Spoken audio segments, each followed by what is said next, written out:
Love MMA and Bare Knuckle fight fans. Look who I've got in the house today. Elvin Brito. How am I doing with my Spanish, Elvin? All Perfect. the way from Puerto Rico. How are you today, Elvin? Doing good, man. I just got done with my little strength and conditioning session. I'm about to go jump over and get some sparring in a little bit. So I take a little break and talk with you in between. Now, you're fighting Kaleb Harris at BKFC 11. Talk to me a little bit about how your preparation is going for that fight, sir.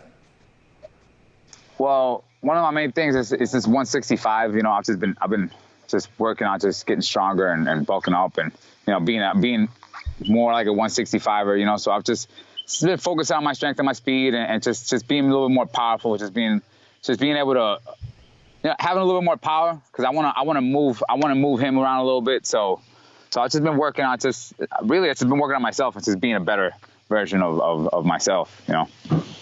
I'm in Florida. Stronger. I spoke to Jim Ehlers this morning, and COVID is just crazy over here, COVID-19. How is it affecting you and your island?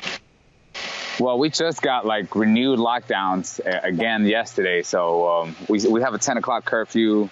Bars, gyms are closed again. A lot of non-essential guys are getting closed again. And right now, I think no alcohol after 7 o'clock. You can't go to the beach unless you're walking or swimming. They got all types of weird rules going on. A lot of as far as cases and stuff like that, I think Puerto Rico, compared to the rest of the world, we're doing relatively well. I mean, most people I see they're following, you know, the mandates, and they're just trying their best to just, you know, do the best to get over it. But, you know, we're still getting extra crackdowns. It doesn't seem like there's no stopping it. Like, it doesn't matter what people do. It's just, we're going to keep getting cracked down no matter what, you know.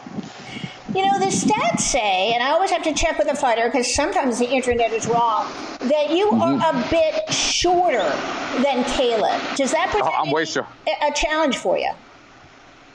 You know, I have a good style against taller guys. Actually, you know, if you look at my record, the guys that are significantly taller than me, I always do very well against them. I have a good style for tall guys, and their reach is never a problem to me. I've never had a guy hold me at the edge of his, like at the tip of his jab. I've never had anybody be able to do that to me. I mean, I don't expect Kaleb to be the first person to do it either. How tough of an opponent do you feel Kaleb Harris is?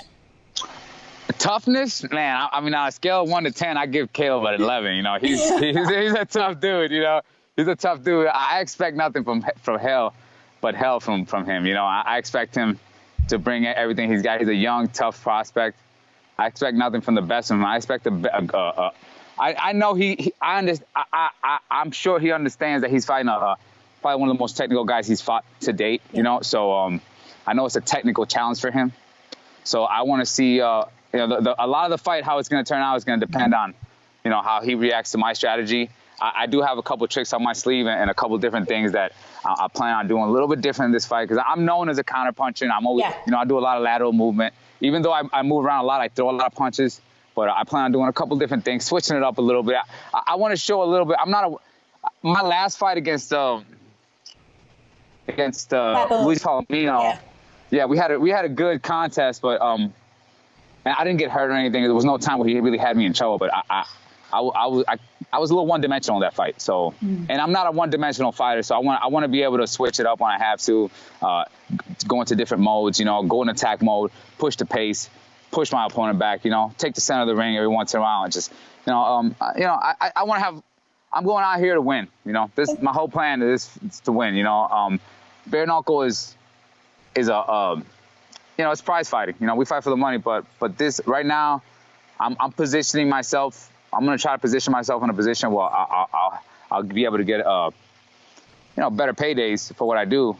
But this fight for me, most importantly, more than anything, is about getting the win.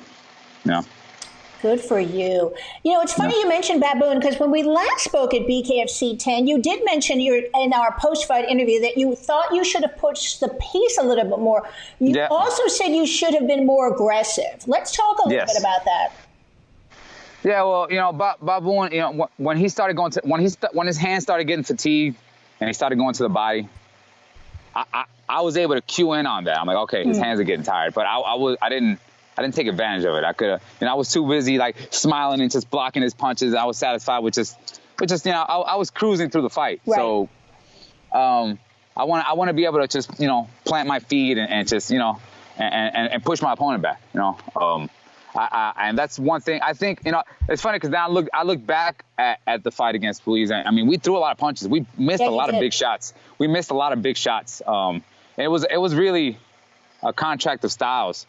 So, there was a couple things I was disappointed. I could have made a lot of adjustments. I could have took advantage of different situations when he started going more to the body. I could have countered with longer combinations. I was being a little bit too, I wouldn't say too defensive, but I was being a little bit too conservative. I could have let my hands go a lot more, and I think that's something I learned from that fight. I gotta trust my style. I have great abilities. I just got done talking. I just got done talking to Roy's camp because I remember I used to train with Roy Jones Sr. when I was living in Pensacola, and their advice was, hey, Elvin, you got skills, man. Just trust your skills. The best place you could be sometimes is letting your hands go, So that's really what I plan on doing, is letting my hands go more. And it's just having fun out there. Good point. Sometimes, though, in the squared circle, the cage or the ring, everything goes crazy, and you do forget about that. I don't know how you guys concentrate and keep on a game plan, especially when you're getting punched or smacked. Does coming off a loss to Baboon motivate you more? Oh yeah, I'm coming to win. I'm for a long time.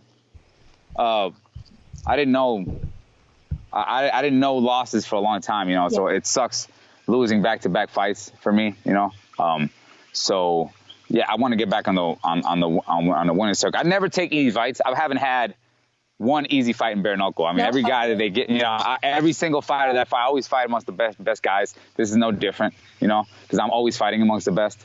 So win or lose, I always win or lose to the best. But I want to go on there. I can show that I can still win against the best, and I could keep going. I got plenty of fight left in me, and it sure feels like it. So I want to go out there and prove it. All right. You're 1-0 at 165. Will you be looking to stay at that weight?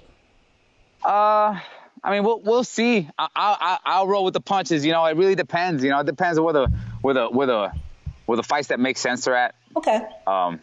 If I'm okay with fighting at 155. I like fighting 165. I had a great amateur record at 165. I was 14. I was I think 14-2 at 165. So I did great in that weight. Fighting against bigger guys. So I really we'll see how we do this fight. We'll see what they've offered me for the next, if they need a 155 or 165er.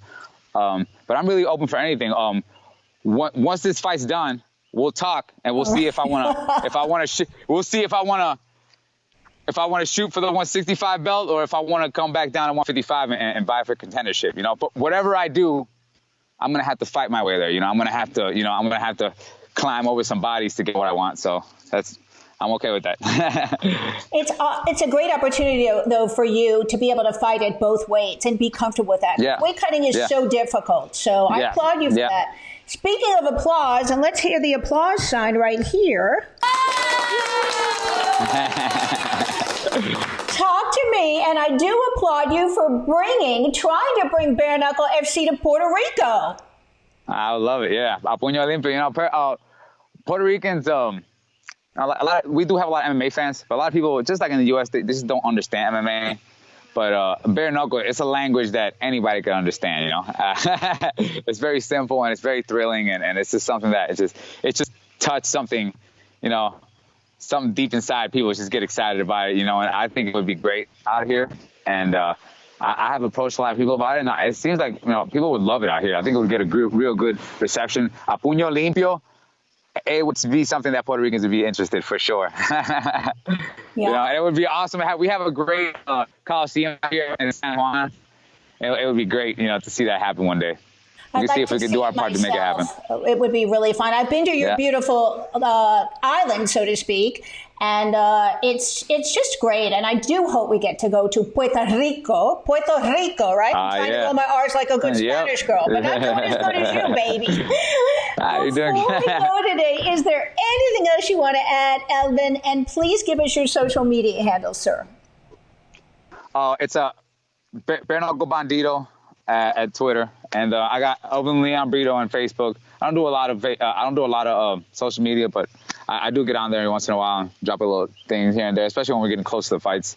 I just want to thank, all my friends that make this possible. I got to thank my sponsor, Scallywag. I want to thank Stripes in Navarre. I want to thank Core MMA, Arroyo Boxing, GCB, all my friends, Walter Farage, who's a real big part of me being able to keep doing what I'm doing, and just all my family and friends, and all the people in Mississippi too. And Mississippi, I'm real thankful that we're gonna go out there, and I'm really thankful for the state of Mississippi for letting us do this during this time. So shout out to you guys out there, and I'm going to give you a hell of a fight and appreciation for it.